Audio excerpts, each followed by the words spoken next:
Assalamualaikum warahmatullahi wabarakatuh. Halo, saya Dr. Ruli. Apakah Anda sering mengalami kembung atau banyak gasnya, sering sendawa atau buang angin, terutama setelah makan, ya makan makanan berat gitu ya? Atau mungkin sekarang buang air besarnya kadang-kadang jarang atau lebih sering mungkin sakit perut? Nah, bisa aja ternyata itu semua adalah tanda-tanda kelebihan bakteri jahat di usus, terutama di usus halus. Nah, apa aja tanda-tandanya selain yang tadi kita sebutkan? Ya, banyak. Nanti kita akan bahas satu persatu, kita evaluasi jangan-jangan selama ini kita sudah kelebihan bakteri jahat di usus halus. Apalagi kalau kita termasuk orang yang misalkan jarang makan sayuran atau senang makan makanan yang kurang bagus, misalkan banyak gorengan, banyak makanan yang kurang hygiene, kurang bersih gitu ya.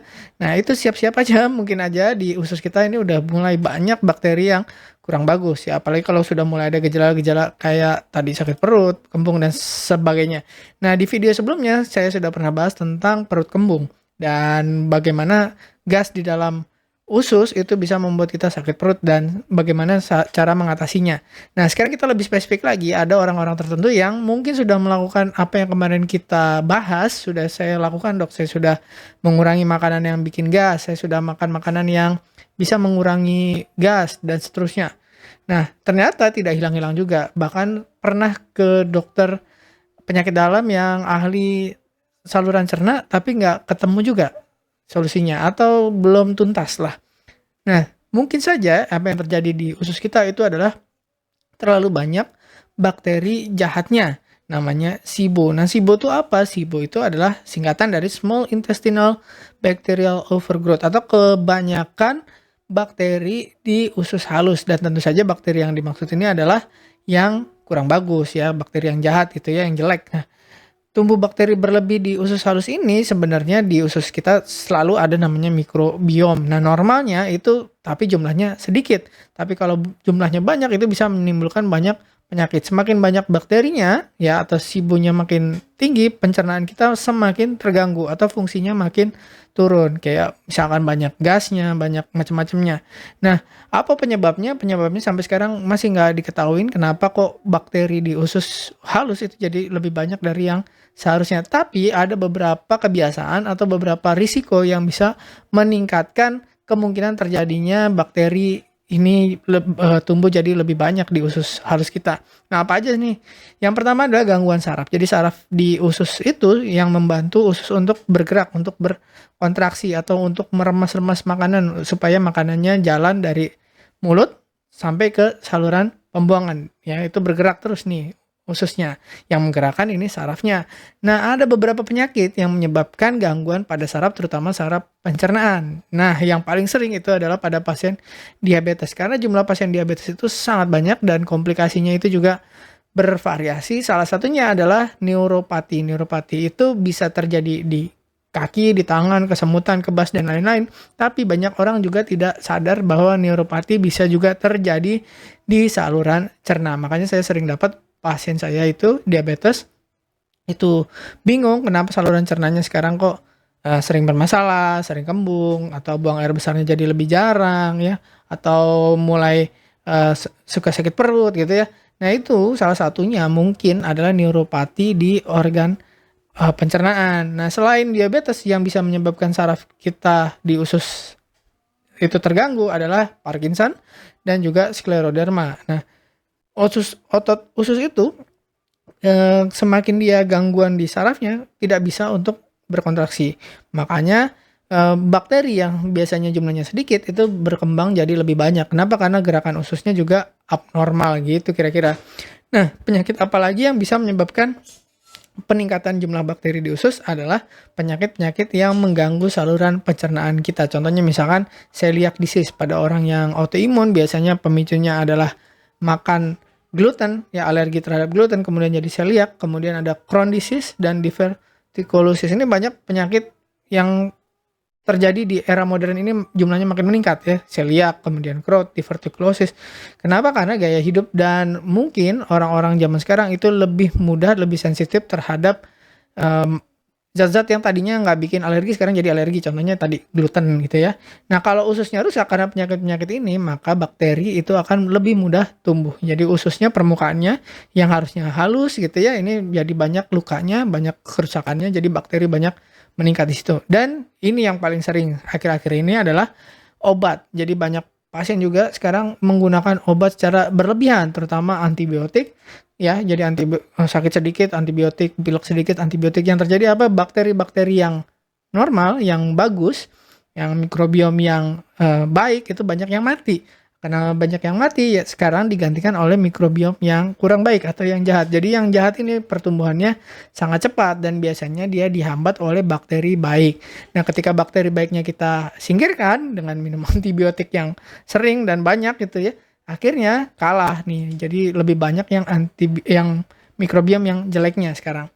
Nah, itu yang terjadi. Nama penyakitnya salah satunya misalkan nanti Clostridium difficile. Tapi biasanya Clostridium difficile itu terjadinya di usus besar. Nah, obat apa lagi yang sering digunakan berlebihan? Yaitu obat untuk menurunkan asam lambung, misalkan golongan PPI ya.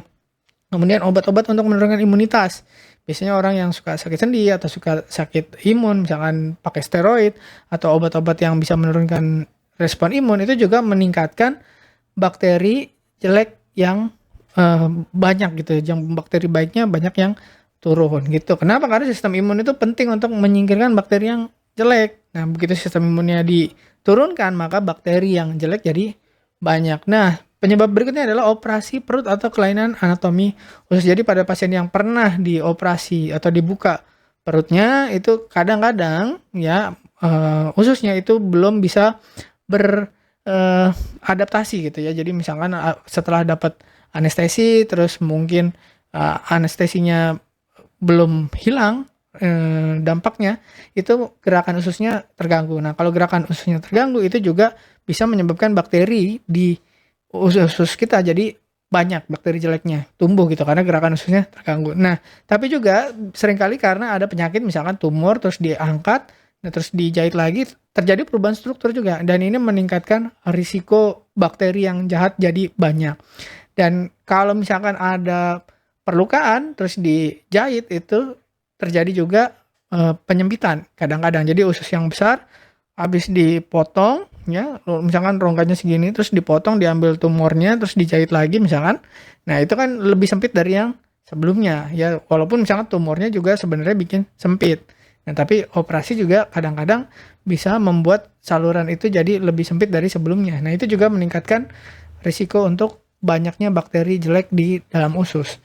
Gitu. Jadi yang kita udah tahu nih sebabnya nggak jelas, tapi kira-kira kalau kita punya riwayat yang tadi, sering minum obat atau punya diabetes atau sering minum steroid atau pernah dioperasi, itu ada kemungkinan besar untuk mengalami yang namanya SIBO. Apa aja tanda dan gejalanya? Yang pertama pasti gangguan di saluran cerna. Tadi kita udah bahas kembung, begah, sendawa, buang-buang angin, bisa diare atau kebalikannya sembelit karena gangguan di gerakan ususnya. Nah, sering juga terjadi adalah malabsorpsi karena ususnya itu tidak dalam kondisi yang baik, jadi nggak bisa menyerap makanan juga dengan baik. Akhirnya berat badannya kadang-kadang turun, kemudian vitamin dan mineral yang harusnya bisa diserap dari makanan itu nggak bisa diserap. Akhirnya kita kekurangan vitamin, kekurangan mineral, salah satunya adalah jadi gejalanya adalah anemia. Jadi kalau misalnya kita sudah anemia, terus dicek di lab ya, terus ternyata udah pakai suplemen segala macam tapi nggak naik-naik, itu salah satunya mungkin disebabkan oleh nih usus kita tidak bisa menyerap zat besi dengan baik dan juga sering capek gitu ya, sering capek nggak jelas sebabnya padahal istirahat udah cukup, itu juga bisa juga disebabkan gangguan di saluran cerna. Nah, yang paling sering membuat orang datang ke dokter itu adalah sakit perut ya, misalkan nyeri perut atau kolik terutama setelah makan gitu ya, tapi biasanya nyeri perutnya ini nggak jelas ya, samar-samar gitu dibilangnya. Bukan berarti sakitnya hebat sekali, enggak, tapi sering kembung, begah gitu, sampai sakit perutnya nggak enak dan akhirnya saking nggak tahannya ke dokter. Nah, terus kadang-kadang saking kembungnya, saking banyak gasnya itu sampai mual atau muntah, terutama setelah makan makanan yang sifatnya berlemak atau sulit dicerna, misalkan habis makan daging, habis makan seafood gitu ya. Nah, itu biasanya nih tandanya. Nah, gimana kita memastikan oh ini SIBO atau cuman karena masuk angin aja misalkan. Ya, jadi kalau Anda sering masuk angin, itu sebenarnya salah satu ciri-ciri mungkin ada ketidakseimbangan bakteri di dalam usus yang namanya SIBO ini. Nah, kalau SIBO yang sudah sangat berat sekali, sampai tadi berat badannya turun, terus anemia dan seterusnya, itu kita harus cek ya, apakah benar ini ketidakseimbangan bakteri di usus. Salah satunya pemeriksaan adalah dengan tes napas. Jadi napas kita tiup, nah itu dicek ada nggak hidrogen atau metananya. Jadi kadar hidrogen metana pada orang normal itu ada. Tapi kalau kita kelebihan bakteri yang jelek di usus kita, itu akan nilainya akan tinggi. Oh, berarti banyak nih bakteri yang menghasilkan gasnya gitu. Nah, salah satu pemeriksaan lagi adalah dengan kultur tinja. Nanti dilihat nih dari tinjanya, oh sebenarnya setiap orang itu tinjanya pasti ada bakterinya. Tapi berapa banyaknya, terus jenisnya apa aja, itu berbeda antara orang yang sehat dengan orang yang kurang sehat. Berikutnya tes darah untuk melihat tadi tanda-tanda ada nggak misalkan anemia, kekurangan vitamin, dan sebagainya. Nah, langkah yang paling cepat sebenarnya adalah dengan endoskopi. Dimasukin alat, entah dari atas, dari mulut, atau dari bawah. Kalau misalkan dicurigai, oh ini kayaknya SIBO, ya, atau dari usus halus, biasanya dari atas. Tapi kalau kelainannya di usus besar, biasanya kita akan lihat dari bawah atau dari belakang. Yang dilakukan apa? Melihat kondisinya. Oh, ada luka nggak? Ada bakteri nggak? Apa? Terus sambil diambil untuk dicek. Ya, dicek bakterinya. Kira-kira benar apa nggak? Nah, kalau memang benar SIBO, ya kita akan lakukan apa? Pertama diobatin pakai antibiotik untuk membunuh bakteri yang tadi, yang sesuai dengan SIBO-nya. Makanya untuk kita tahu bakterinya apa, itu penting banget untuk menentukan antibiotik yang sesuai. Jadi nggak bisa kita asal-asalan ya. Jadi jangan sampai nanti malah menambah masalah baru gitu. Jadi dengan antibiotik yang salah gitu. Nah, berikutnya kalau kita untuk mencegah dan untuk memperbaiki usus ya. Jadi misalnya kita kayaknya mulai nih arah-arah ke SIBO tapi belum anemia, belum ada berat badan turun. Cuman sering kembung, Dok, sering mual, yang sakit perut gitu ya, atau sering buang air besarnya terganggu ya, lebih sering atau lebih jarang. Nah, mulailah sering-sering mengkonsumsi namanya probiotik untuk meningkatkan bakteri baik di dalam usus. Bisa pakai yogurt, terus makanan fermentasi, terus banyak makan sayur, dan jangan lupa dietnya itu menurunkan fermentasi oligosakarida, disakarida, monosakarida, dan poliol atau yang sering disingkat dengan FODMAP. Nah, kenapa dengan kita mengurangi apa yang dianggap bisa memicu SIBO ini, memicu gas ini adalah kita bisa menurunkan gejalanya tadi, misalnya ngurangin sakit perutnya, ngurangin kembungnya, ngurangin banyak gasnya. Dengan begitu kita juga mempercepat penyembuhan. Karena makanan-makanan ini adalah bahan bakar atau makanan buat bakteri-bakteri yang kurang baik tadi. Dan akhir-akhir ini mulai ada penemuan, ada penelitian tentang herbal, salah satunya adalah dengan peppermint oil dan oregano oil. Ya, tapi jumlahnya belum banyak dan cara pemakaiannya juga bervariasi. Nah, diingat-ingat makanan apa yang sebaiknya dihindari yang FODMAP. Nah, daftarnya ini saya sertakan di gambar berikut ini. Silakan dilihat gambarnya. Nah, yang sebelah kiri itu sebaiknya dikonsumsi, yang sebelah kanan itu yang termasuk FODMAP tadi. Jadi, bedakan, jangan setiap video yang Anda tonton dari saya Anda ikutin. Belum tentu cocok untuk Anda. Jadi Anda dengerin dulu videonya dari awal sampai akhir. Ini untuk apa? Ini untuk orang-orang yang ingin mengurangi gejala-gejala tadi, kembung, sakit perut, yang nggak hilang-hilang udah berbulan-bulan gitu. Penyebabnya apa? Ketidakseimbangan bakteri usus. Jadi banyak orang setiap ada video langsung diikutin. Nggak gitu caranya. Jadi diikutin dulu, ini maksudnya apa. Yang sebelah kiri itu oke untuk Anda yang punya masalah yang tadi kita sebutkan. Yang sebelah kanan itu sebaiknya Anda hindari. Ya, jadi kalau Anda diabetes tapi tidak mengalami SIBO, tidak perlu ya. Jadi kalau diabetes saja, ikutinlah diet diabetes yang sudah pernah kita bahas di video-video sebelumnya. Nah, tapi kalau Anda diabetes plus SIBO, ini sebaiknya diperhatikan. Yang sebelah kiri yang boleh ya dari sayuran, kemudian buah-buahan, protein, kemudian lemak yang oke, terus karbo boleh nggak? Nah, kalau ada diabetes, karbonya ya tentu disesuaikan. Kalau ini hanya diet FODMAP, jadi diet yang untuk mengurangi bakteri jelek di usus gitu. Yang sebelah kanan dihindari. Ya, kalau di daftar ini, oh di situ boleh nasi, boleh jagung, boleh kentang. Kata dokter Uli katanya diabetes nggak boleh. Ya memang, ya diabetes sebaiknya mengurangi atau mengganti karbo-karbo yang kurang bagus ini gitu. Tapi kalau Anda SIBO tanpa diabetes ini boleh. Tapi kalau Anda diabetes plus SIBO, ya sebaiknya Anda dua-duanya diikutin, diabetesnya iya, SIBO-nya iya gitu. Anda diabetes tanpa SIBO, nggak usah lihat ini, yang nggak usah diikutin ini. Anda ikutin aja diet diabetes gitu. Oke, kira-kira begitu. Semoga bermanfaat.